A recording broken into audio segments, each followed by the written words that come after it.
Hey everybody, and welcome back to Cooking It Real. If you're new here, my name is Kathy, and I'm glad you could join me in the kitchen. St. Patrick's Day is just around the corner, and today I'm going to prepare for you one of the classic all-time dishes that is associated with St. Patrick's Day. You know what I'm talking about, corned beef and cabbage. There are plenty of people who think it's not St. Patrick's Day if you don't have corned beef and cabbage. It's very simple to make. Let me show you how. Let's take a look at our ingredients. Let's start with the star of our show. This is a corned beef brisket. It is 2.5 pounds and it comes in this plastic bag with a little seasoning packet. We're going to deal with this first, but our other ingredients include some potatoes. These are yellow gold like Yukon Gold potatoes, carrots, a big onion or a few small onions, a nice head of cabbage, and a little seasoning that we're going to put into a bouquet garni. I have, these are going to roll all over, so I'll just point: bay leaves, peppercorns, mustard seed, and cloves. And we need a little piece of cheesecloth and a little piece of string. Nothing to it. All right, let's first deal with our corned beef. You want to open the corned beef package with either a pair of scissors or a knife. And the first thing we're going to do is we're going to rinse the corned beef. So we're going to take it out of the package. Let's see. Did I get that cut good enough? Nope, I need a little bit more. Okay. I'll show you this seasoning packet in just a moment. All right, let's take the corned beef out of the plastic. We're going to let all the juicy bits run down there. And we want to get some nice cool water.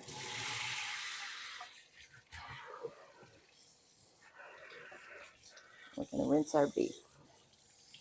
The reason you rinse your beef is twofold. The most important one is that the brine, which is that red juicy bit, is very, very salty.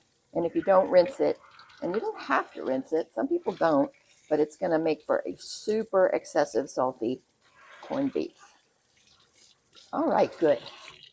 That's that. All right, this is the little seasoning packet. In there is pretty much what I already showed you. You can use this seasoning packet if you want. This is about all you need for a good sized corned beef, but I like to make my own, so we're going to throw that one away. You want a nice big pot. This is my stock pot. And you see there's two sides. There's the meat side and then there's the fat side. You want to put your corned beef in the pot, fat side down, and then you want to cover it with water very generously.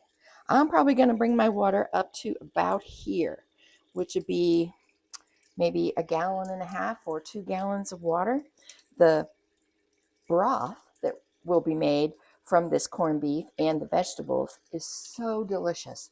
You're going to serve the meal with some of the broth, but don't throw it away because this broth makes the most delicious split pea soup you'll ever have. I've got my pot on the stove and I've turned it on. I'm going to get it started. The first thing we're going to do is bring it up to a boil. We have about 2 to 3 hours before we have to add our vegetables, but I do like to add the onion at the beginning and our seasoning bouquet garni. So let's make the bouquet garni first. I got a little piece of cheesecloth. Don't need much because it's not a lot of stuff. And we just want to put our bay leaves in, and our peppercorns, our mustard seed, and our cloves. So I've got that's about 1/4 teaspoon of peppercorns, maybe a little bit more than that of mustard seed, and I've got 3, 6, 9 cloves, whole cloves. And cloves are not in the seasoning packet, but they're my secret ingredient. I think that's what makes my corned beef and cabbage taste better than everybody else's. All right, we're just going to tie this little bag up and we're going to chuck it in the water. Now we're going to cut our onion. Now I like to eat the onion, but some people just use it for flavor. So we're going to cut it in quarters. We're going to leave the stem end on. That's going to kind of hold it together. We're going to do the same thing with the cabbage. We're going to get that outer peel off. You know, when I was growing up in South Boston, there would be a St. Patrick's Day parade every year. There still is, actually. And but it used to go right by my house. And that was so much fun. We could, because we lived on the second floor. And so in our living room windows, we had 3 windows. And it would be like a viewing stand. We had the best seats in the house. No matter the weather, if it was cold, which it usually is on St. Patrick's Day in South Boston, we'd be inside nice and warm. All right, I'm going to put these in quarters, just like so. And let's bring all this over to the pot.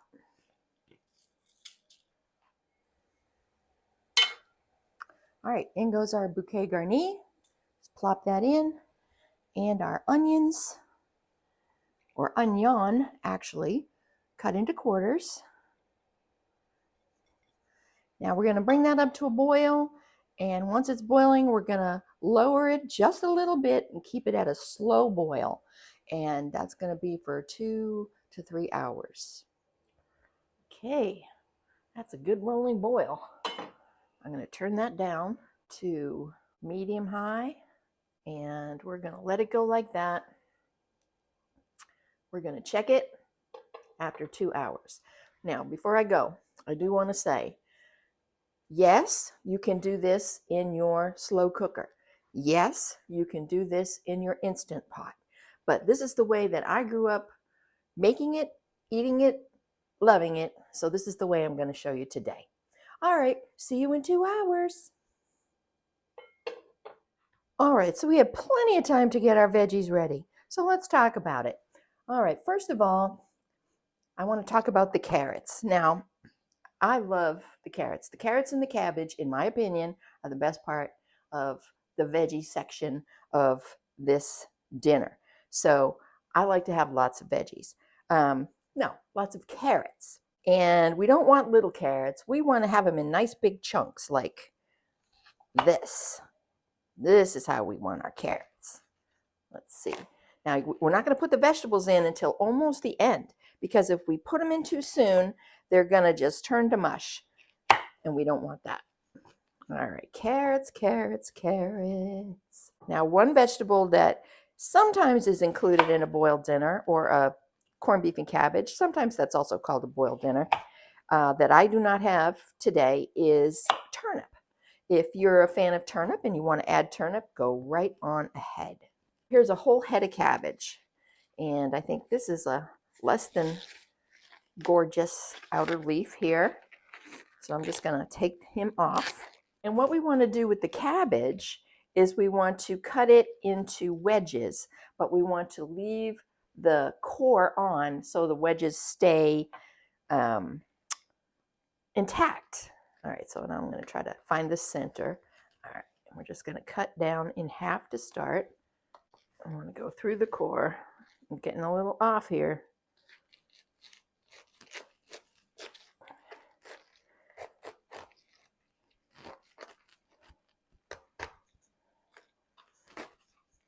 There we go. There we go. Not bad. Okay, I'm going to shave a little bit off that core stem. It looks a little dry. And then what we want to do is make sure that this core here, we give each of the sections, I'm going to put this into 3s. So each third of this half will have a piece of the core. And let me see if you can see how I do that. Just going to take it like so. I'm going to go like this. That's one. And you see how that core is intact there? And then this one I'm just going to do in half. Although I could do this into 4ths, couldn't I? Make them a little more delicate. There we go. And if some leaves come off, like those edge leaves, don't throw them away. Just throw them in the pot. When the time comes, they'll be perfect. All right, this one I'm going to do one more time. Right down the center of that one. There we go. As I was saying about St. Patrick's Day in South Boston, it was always quite the celebration.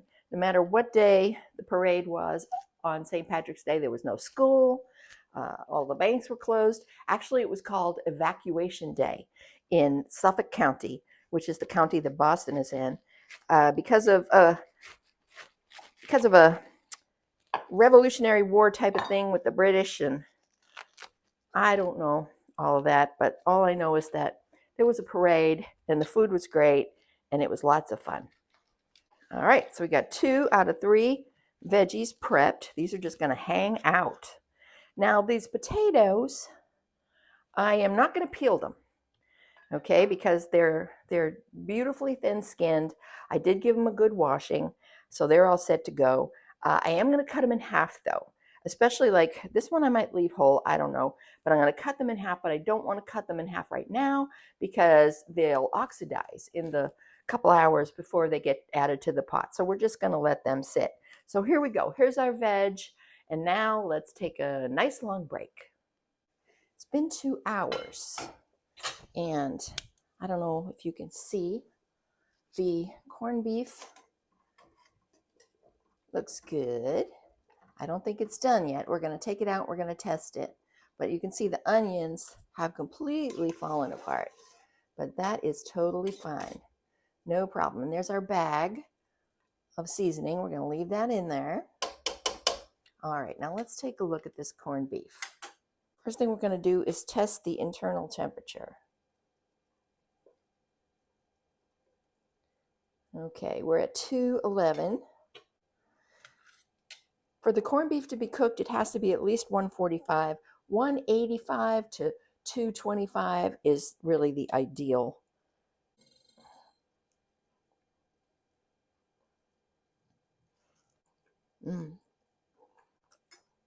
That's good. I'm going to put it back in though,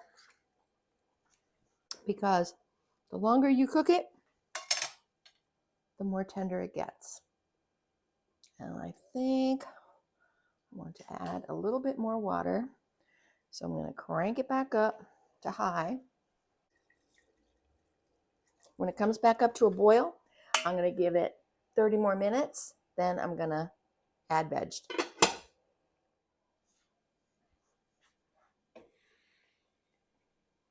Whew.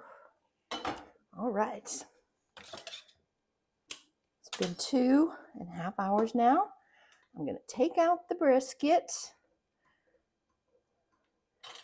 And using my slotted spider, I am going to remove both the spice bag and the onions. They have given their all. You see how much the water's gone down again? I'm going to crank it up a little bit more. Add some more water.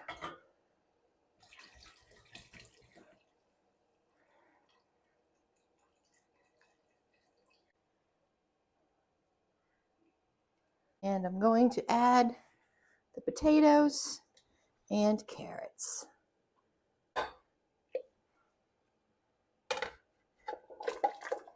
There we go.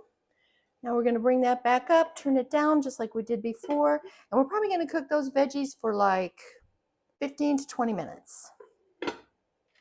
Going to take out a big fat carrot, test it for doneness with a fork. Oh, that's pretty good. And let's try a potato. Come on, potato. There we go. Test you with a fork. Yep. All right. Time for them to come out. Get another slotted spoon. Let me take the brisket out to make it easier. That was actually about 12 or 13 minutes for those veggies.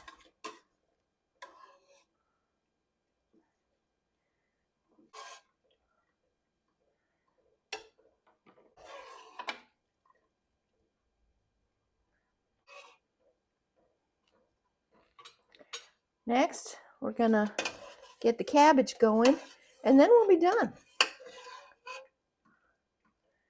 And like I said, don't throw away this broth if you can help it. And if you wanted to cook this in advance of your St. Patrick's Day gathering, which I recommend you do because it'll reheat beautifully, if you save the broth, all you have to do is get the broth up to temperature again and take your veggies and your meat out of the refrigerator and sort of give them a little hot tub action, and then they'll be ready to go. All right, ready for the cabbage.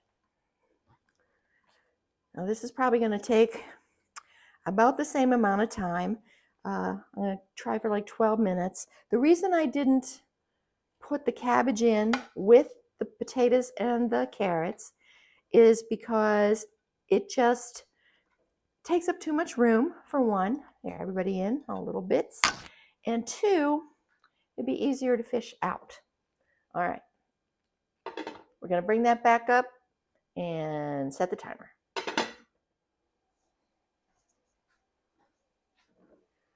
Okay. Last veggie.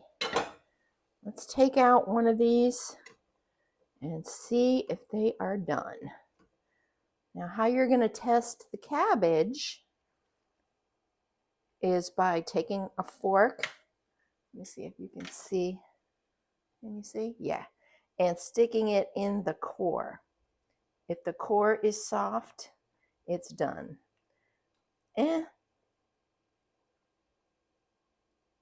It's pretty good, but I'm going to give them just another couple minutes. Back you go, my friend. Whee! All right, I'm going to give them like 4 more minutes. This has been resting the whole time the cabbage was cooking.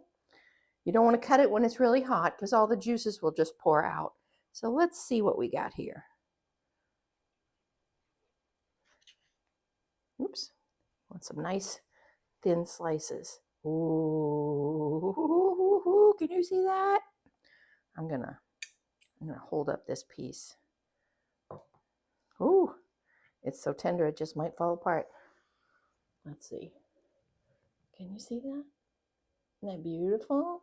All right, let's get some slices of this and then we're gonna plate. And you know, if Will was here, he'd probably tell me I'm cutting this wrong. So I know you're supposed to cut against the grain. Let me see. So it doesn't fall apart. Is that better? I don't know.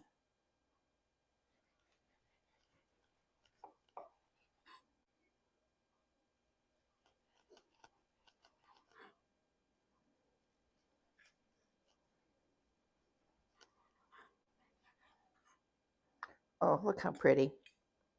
Now, the fact that it's pink does not mean that it's not cooked.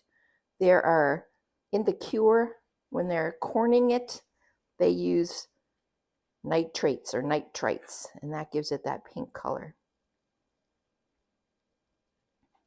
All right, I think I'm just going to cut this amount for now. Yes, I'm using my impeccably clean hands. You do you. If you want to knife and fork the whole thing, go right on ahead.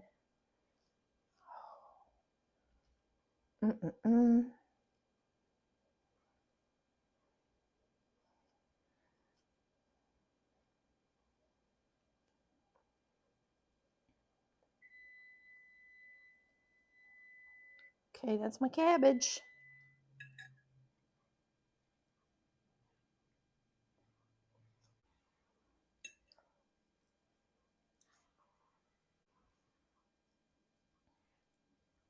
Oh, look at that. Beautiful. Let me get a close-up. Don't forget to like and subscribe.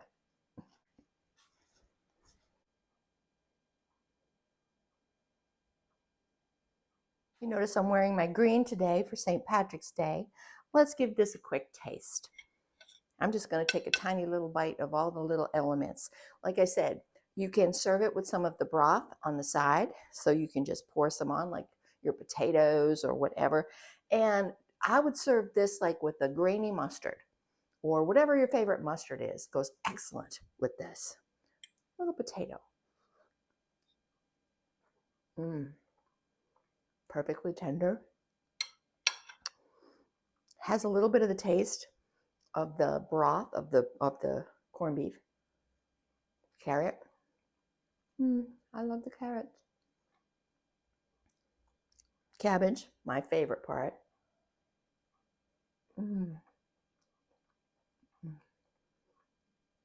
Aside from the broth and a little bit of mustard, I would probably also do some black pepper. You don't really need salt, although, you know, if you're a salty type, you might want to add a little bit. Now let's taste this corned beef.